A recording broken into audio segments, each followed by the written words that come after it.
Welcome back to the Cherry Picking Fantasy Hockey Podcast, presented by Owner's Box. Today, we are going to be doing 6 must-draft wingers. Just Drew and I today. We're going to pick 3 each. We are aiming for our early round and probably 2 mid-rounders is sort of where we're going. But first, go to the latest mock draft. Go like it. 300 likes, and we will do a giveaway. We are not announcing what we're giving away until we hit that milestone. So we better hit that milestone. So don't forget to go like the mock draft video. Yeah, go like it. Go smash it. All right, let's start off. Let's get right into it. Early rounder. I had this guy as my 3rd round target, and that's DeBrincat. Alex DeBrincat, the Chicago Blackhawks. ADP of 33.8, elite goal scorer. Drew does not like this pick, so maybe we'll fight on this show. Brody actually also likes this pick. I know he does. He's a 40 goal scorer. Jonathan Toews is coming back. Kirby Dach is going to be healthy. He could potentially see playing time with him. Patty Kane is obviously an elite player in the NHL. I think that this is an awesome pick.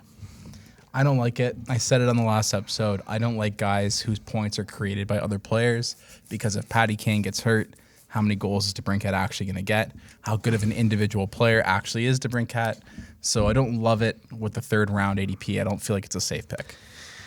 I think you look at his hockey reference. He had that one year where he didn't have. There's only 1 year in his career where where his goals didn't surpass his assists. Yeah, that's crazy. Yeah, I mean it's good, but like I'd rather have a guy that gets lots of goals and lots of assists, and is not dependent on a great line mate for production. I think you're thinking too hard that he relies on Patty Kane a lot. I don't think that he completely relies on him for his production. I mean, you still have to pot the puck. Yeah. And I think it's easier to get assists than goals. Yeah, I mean, goals. I mean, he's in the 3rd round though, so obviously goals are a lot harder to get than assists. And I'm just saying, I'm not saying he's a bad player. I'm saying at an early 3rd round ADP, I like a lot of the other guys in the 3rd round more. Yeah. Okay. My guy here is my early round must-draft winger, and that's Kirill Kaprizov of Minnesota Wild. Last season, 27 goals in 55 games, 24 assists as well. His ADP is 29, so we're looking at mid to late 3rd round, depending on if you play in a 10 or 12-team league. I'd be looking at him in the late 2nd, early 3rd round.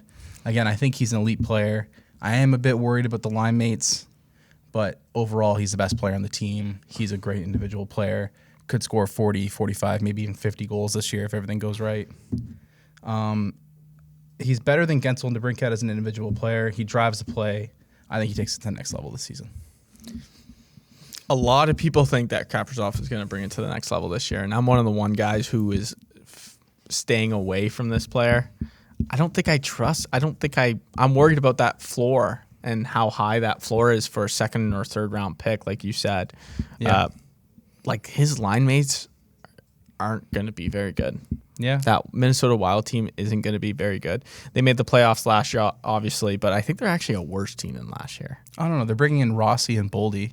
But those are also rookies. So we don't really know what to expect from both those guys. Those guys could come in and they could shit the bed. We've seen it all the time with prospects. They could also light it up and help them out. Yeah.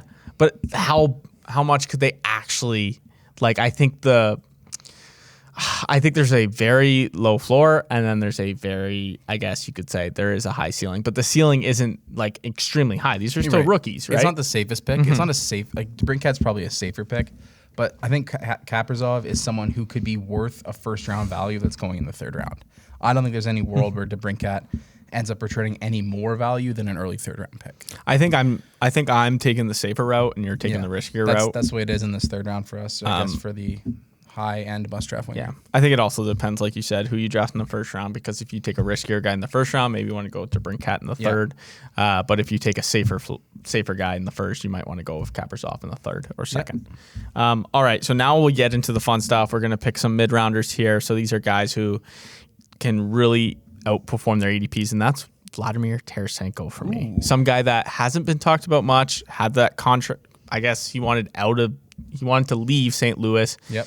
He is saying that he's healthy and that he has no bad blood. I don't really believe that. But hey, he's a veteran. If he was a younger guy, I would shy away from this pick because people would just be like, pretty much call him a piece of shit in the locker room and wouldn't talk to him. Yeah, I'm worried how the team feels about him. But I don't think so, though. Like, I think because he's a veteran, I think that this isn't as big of a deal as people are making it. happens. It's a business of the sport, right? You get paid to play hockey. And this guy's obviously a proven goal scorer. An ADP of 115. I think this is a steal. Yeah, that's pretty low. I think it's an absolute steal. He's a 30 goal scorer pretty much every year. Yep. He has gotten 40. It's been a while. He's only 29. It feels like this guy's like 34. Yeah. He's only 29 years old. Right now they have a slate and play in the second line. I think that he takes that first line spot. Oh, of course. Yeah. I love the pick. I think that this is I don't want to say no-brainer, but it's pretty close to a no-brainer because he could come in and there could be issues that arise, but I don't think the issues will happen. Every season before, he's been like a 4th round pick in fantasy. Now we're looking at what? An 11th round pick? Yeah. I'd buy the dip. Yeah. Buy a bounce back for sure. Okay, so for my mid-round guy here with an ADP of 138, I'm going with Teuvo Teravainen of the Carolina Hurricanes. Last year, he got hurt early in the season. Only played 21 games and had 15 points. But people forget. People forget how good Teuvo Teravainen is. In 2020, 63 points in 68 games. In 2019, 76 points in 82 games. That's like a .95 pace. Mm-hmm. So he could return to that 65 to 80 point threshold again this year, and you're picking him in the 12th round. He's going to either play on the first line with Aho or on the second line with Trocheck. But either way, he is a focal point of that power play as the setup man, dishing passes over to the trigger guys. So, yeah, pure playmaker and a player that I would draft all season long at 138, all draft season long. You make a good point. I kind of, I guess Carolina reminds me of kind of Montreal. I feel like they're very spread out. Yes. And I have troubles picking guys on that team because I don't know who's going to produce. I feel like a lot of people produce on that team, but if he's going to be on power play 1, he might be the guy from Hurricanes the only guy I would actually target. Yeah. Sheshnikov is one of the other guys who. Martin Nikas, right, as well. Yes. Aho is going in the There's second a lot round. of players. Trocheck the 9th round. There's a lot of players, but he seems to be the cheapest in the top 6. I agree, and they have one of the top power plays in the NHL. Obviously, they add D'Angelo to be the quarterback. They lost Dougie Hamilton, but D'Angelo I think comes in and does they have a fantastic job. Exactly, and they have Teravainen listed in that other point spot on the power play, which is a great spot to rack up some power play assists. Okay. My last guy, I guess you could call this a homer pick, but I think this ADP is crazy, and that's Drake Batherson at 175, pretty much a free pick. 34 points in 54 games. He had a great year. He had a great finish to his year.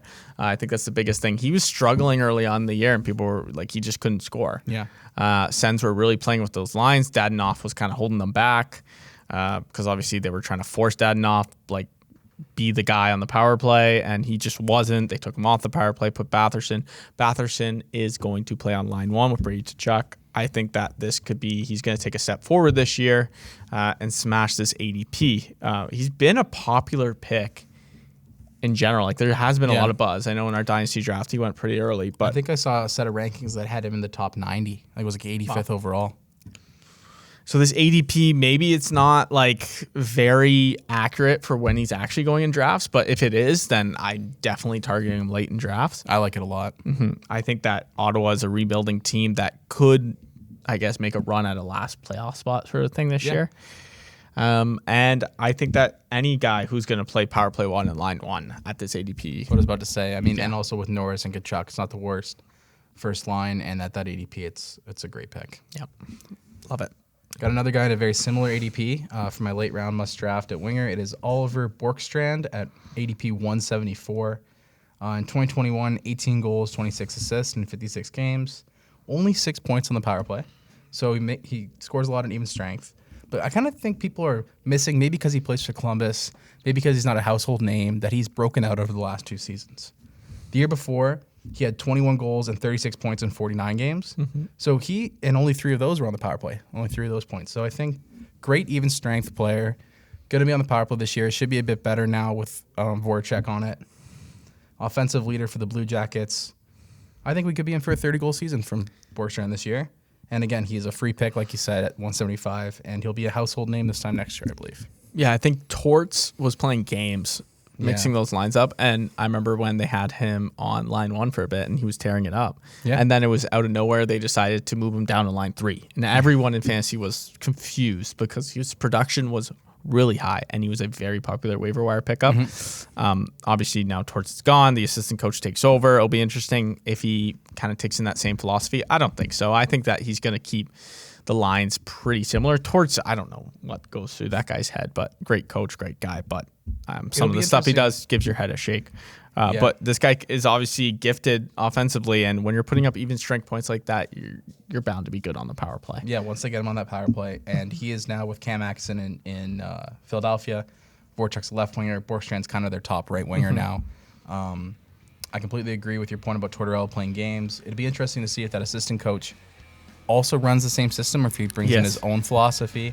That'll be key here, I think. But either way, I think Bjorkstrand takes another step forward this year, or at least maybe not another step forward, but he does the same pace at 82 games and people will realize that he's worth more than 174 ADP. Yeah, I completely agree. So that's 6 must-draft wingers. Make sure you comment, like, and subscribe. Make sure you also comment on this video what other videos you want to see from the Cherry Pickin crew. And we'll see you guys next week.